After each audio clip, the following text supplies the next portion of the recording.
오늘이 3월 30일 수요일 날이고요. 어, 정말 오랜만에 레코딩을 하는 것 같은데 좀 많은 일이 있었다, 그죠? 아버지도 돌아가시고 장례도 치르고 사실 조금 안 좋았던 거는 3월 4일 날 아버지하고 어머니하고 코로나 양성 반응 나서 PCR 검사 결과 3월 5일 날 두 분 다 이제 양성이 나오시고 저는 음성이 나왔어요. 그래서 아버지는 병원에서 이제 그 다음 날에 위험하다 하셔서 중환자 병원이 있는 백병원으로 이송되시고, 어머님은 이제 자가격리 일주일 계시고, 제가 이제 계속 왔다 갔다 하면서 이제 조금 상황을 지켜보고, 그래서 매일 아침에 검사를 했었는데 11일 날 아침에도 이제 10일 날 밤에 아버지가 위독하셔서 잘하면 호흡기를 떼야 될 수도 있다라고 얘기하시고, 어머님은 또 10일 날 자가격리 끝나시고, 하여튼 타이밍이 그랬어요. 근데 안 좋았던 거는 11일 날 아침에 그 전날에 10일 날 밤에 의사가 아버지 산소호흡기를 뗄 수도 있으니까 마음의 준비를 해달라 하셔야 된다라고 해서 그날 밤을 꼬박 새웠단 말이에요. 그리고 11일 날 아침에도 전화가 없어서 아버지가 잘 견디고 계시구나, 무탈하게 넘어갔구나 했는데, 그날 아침에 신라대 강의가 있어서 PCR 검사하니까, 아니 자가 검사를 하니까는 제가 그날 아침에 양성이 나와버린 거예요.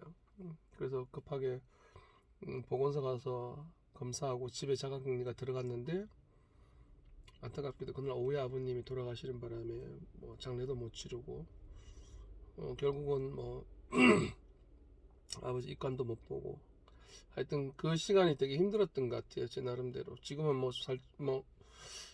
그 외상후 스트레스 장애라고 하던데, 그런 것들이 왜 전쟁을 겪었던 사람들이 그런 증상이 있다 그러는데, 모르겠으면 내가 그렇게 걸렸다는 건 아니지만 가끔 제 심리 상태가 가끔 이렇게 조금 불안정할 때가 있는 거 보면 그때 그 일들이 저한테 적지 않은 충격으로 아직 좀 남아 있는 것 같긴 같아요. 근데 음, 지금 이렇게 좀 시간이 지나서 뭐 어제도 아버지한테 갔다 왔는데 잘 버틸 수 있었던 거는 사실 주위에 친구들이 좀 많이 도움을 줬던 것 같아요. 친구들뿐만 아니라 주위에 좋은 분들이 좀 제 곁에 많아서 그래서 시간이 지나서 이제 생각해 보니까 이제 받아들여야 될 현실들이 있어서 내가 감당하지 못할 거라는 걸 그 사람들이 먼저 알겠더라고. 그래서 집에 일주일 동안 격리할 동안 뭐 아버지 장례는 가족들이 좀 지내고 있지만 제가 거기 장소인데 상주인데도 못 가보니까는 그런 어떤 부분들이 사실 이걸 어떻게 감당해야 되지, 어떻게 지금 받아들여야 되지라는 생각을 참 많이 하고 있었어요. 그 밥도 못 먹고 이거 숨 쉬는 것조차도 지금 내가 이렇게 있어도 되나 싶을 정도의 어떤 심리적으로 조금 힘들었던 것 같아요. 근데 이제 그런 걸 잘 아는 지인들이나 친구들이 전화를 와서 지금 뭐라도 먹어야 된다 그러고, 그리고 지금 제가 그 집에 혼자 있으니까 친구들이 이제 뭐 음식이라든지 뭐 생수라든지 뭐 약도 다 챙겨서 갖다 주고, 그렇게 좀 스스로가 조금 버틸 수 있도록 많이 도와주셨던 것 같아요. 그러면서 이제 시간 지나서 생각했던 게, 저희들은 이제 학생들을 지도하고 그리고 많은 학생들을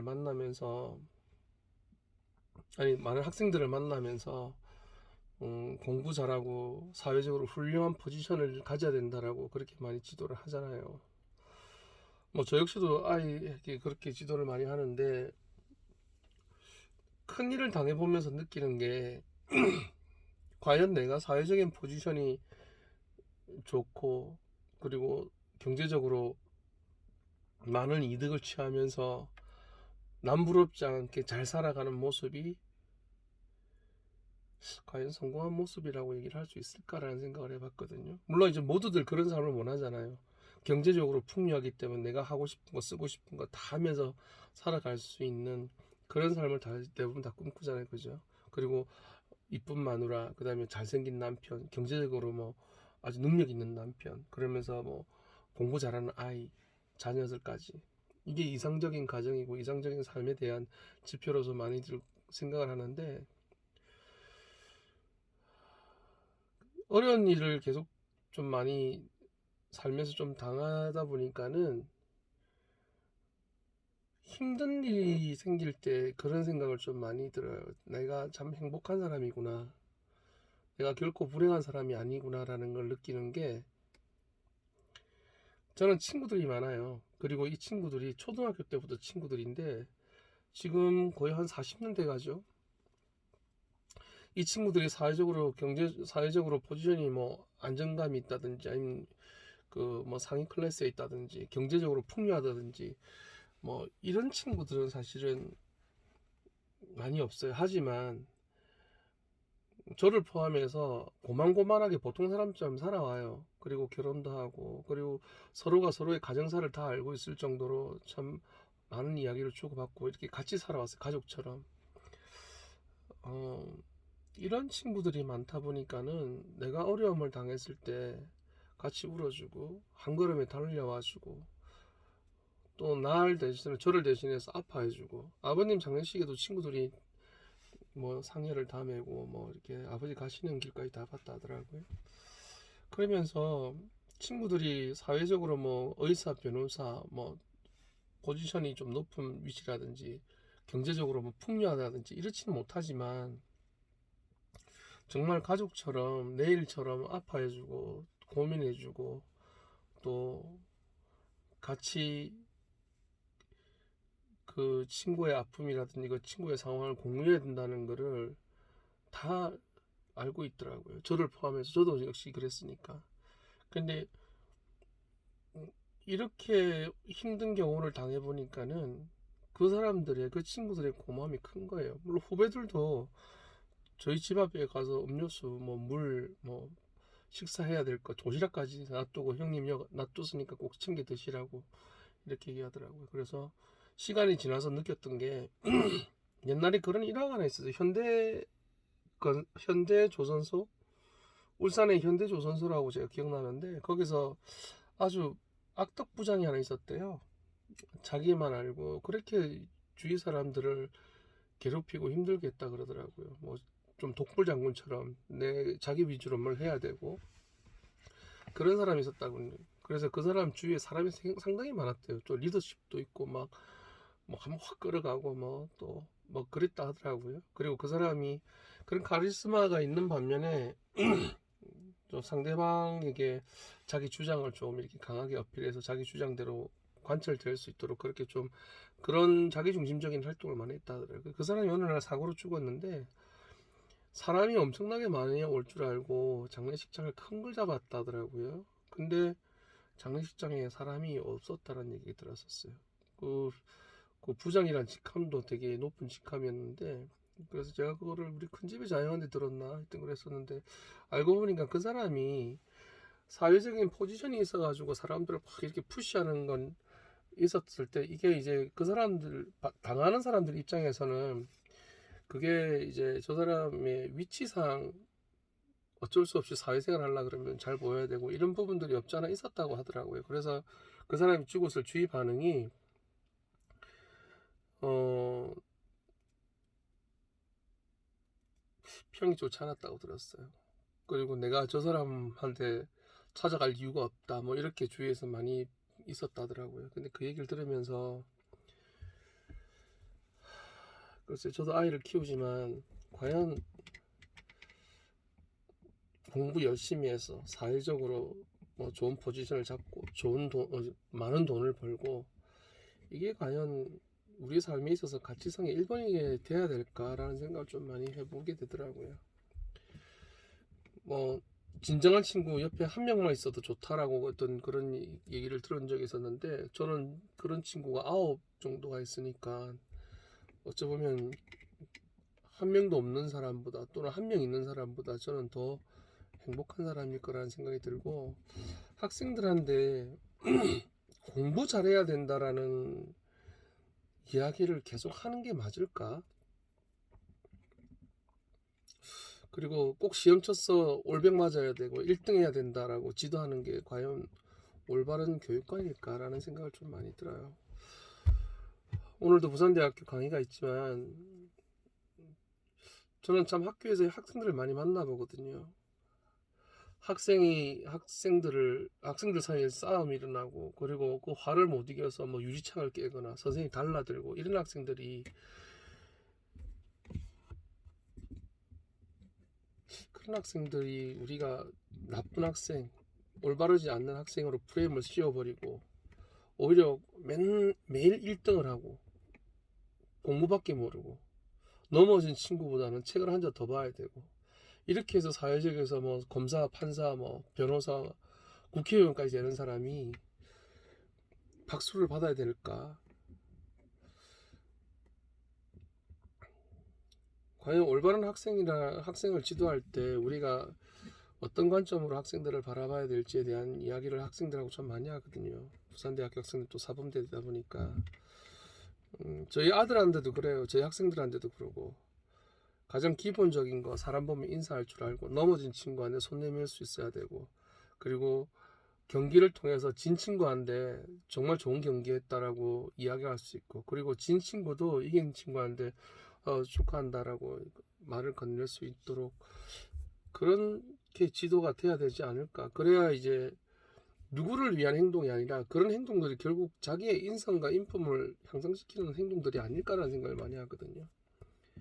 그래서 모르겠어요. 그냥 공부 열심히 해서 1등, 저도 뭐 박사까지 했지만 교수하고 싶었지만 제 능력이 안 됐기 때문에 교수가 안 된 건 맞아요. 물론 이제 대학이나 교육청에서 계속 연수해달라고 연락 오고, 제 능력에 대한 값어치는 그분들이 인정해 주시니까 계속 부르는 거지만은, 가끔 이제 저를 모르는 뭐 학교라든지 공간에 가면, 저는 외부에서 온 강사거든요.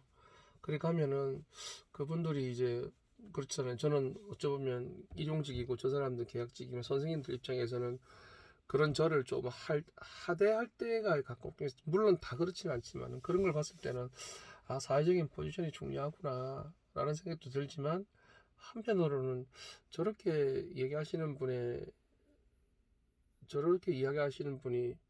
저런 포지션에 앉아 있어도 될까라는 생각도 들거든요. 그래서 결론은 공부도 잘하고 경제적인 능력도 있고 그러면서도 인품이 좀 깊으면 더 좋겠다라는 게, 그게 이제 저희 교육에서 원하는 가장 이상적인 그 사회, 학생은 가장 이상적인 삶을 뭐 살아갈 수 있는 그런 사회인을 만드는 게 목적이 아닐까라는 생각이 들지만은, 우리가 한쪽으로 지금 너무 많이 치우쳐져 있다는 생각은 들어요. 무조건적인 공부 1등 해야 되고, 그리고 무조건적으로 어, 좋은 포지션을 잡아야 되고, 그런 부분들이 사실은 좀 문제가 있는 것 같아요. 저는 저희 학생들에게도 농구 못해도 좋아, 공부 못해도 좋아, 하지만 사람이 나쁘면 안 되라고 얘기를 많이 하거든요.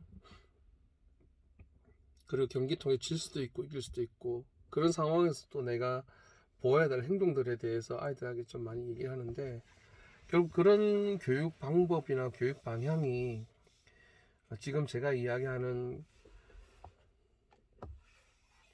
내용이 어떤 핵심이 되지 않을까라는 생각이 들어요. 하여튼 요번에 아버님 보내면서 좀 많이 좀 힘들었었는데, 물론 이제 우울증도 뭐 찾아온 것 같고, 뭐 나름 이제 제가 버텨야 되고 견뎌내야 되는 시간들은 좀 필요하지만, 그래도 이런 부분들이 그 친구들 그리고 그 사람들이 있었기 때문에 좀 잘 넘어갈 수 있었던 것 같아요. 그리고 그분들이 음,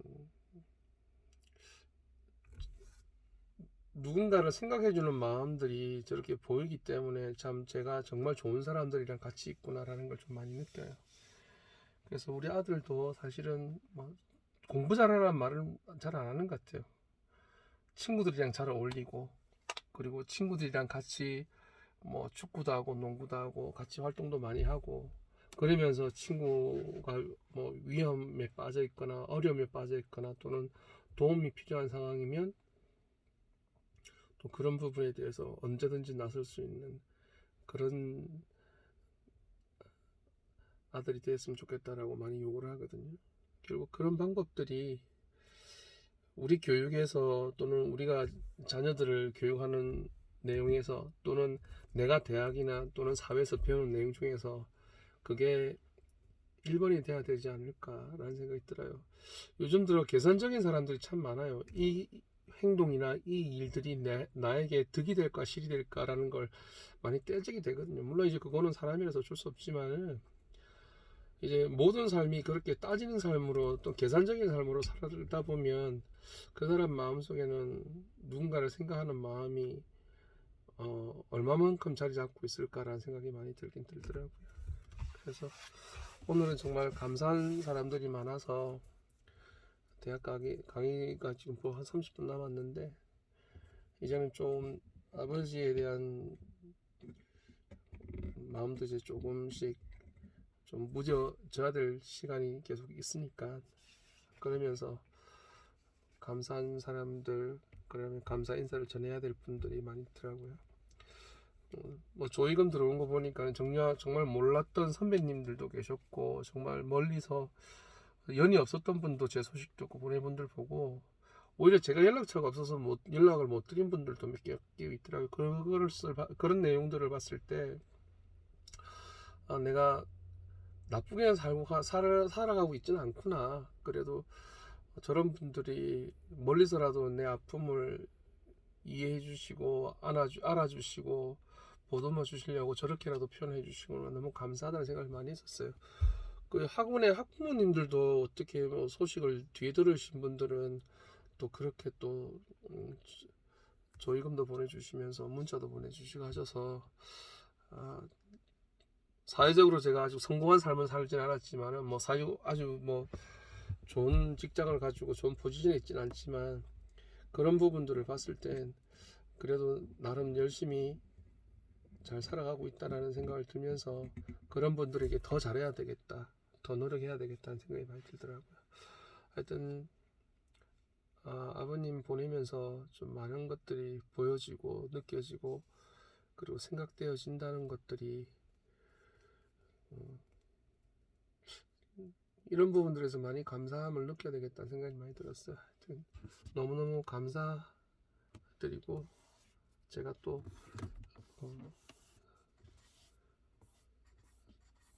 해야 될 수 있는 부분들이 있을 때는 언제든지 연락 주시면 또 인사드리면서 그렇게 했으면 좋겠어요. 하여튼 감사해요.